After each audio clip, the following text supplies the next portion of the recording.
Mabuhay ang ating CGPA!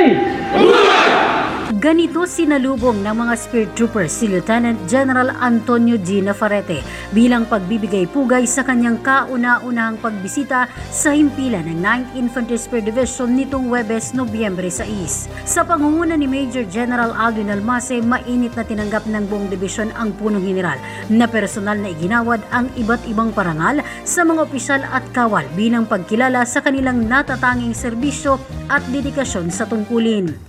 Sa kanyang Talk to Troops, pinuri at pinasalamatan ng Commanding General ang mga kasundaluhan, kasabay ng pagbibigay hamon na patuloy na paunlarin ang kanilang sarili at panatilihin ang integridad, disiplina at paninindigan bilang mga tunay na sundalo ng sambayan ng Pilipino.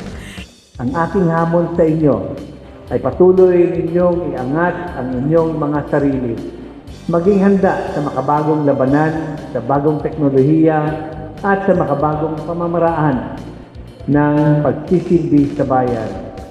Gayunpaman, sa kabila ng lahat, may mga bagay na hindi dapat magbago, bagkus ay kailangan lalong pagyamanin at patatagin. Ang mga ito ay ang ating integridad, ang ating disiplina, at ang ating panindigan bilang mga sundalo ng bayan. Huwag ninyong hayaang mabahiran ng dungis ang tiwala ng tao sa ating. Maging matapat sa serbisyo, magsilbi ng walang inaasahang kapalit at manatiling may takot sa Diyos. Ipinahayag naman ng pamunuan ng 9th ID ang taus-pusong pasasalamat sa personal na pagbisita ng Commanding General.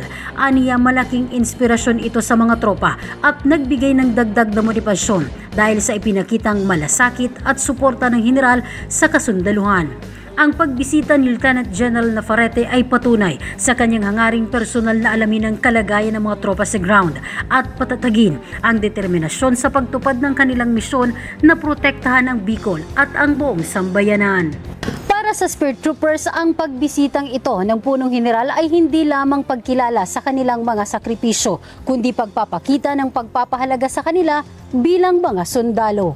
Kapayapaan para sa lahat. Christine Atole, Spear News.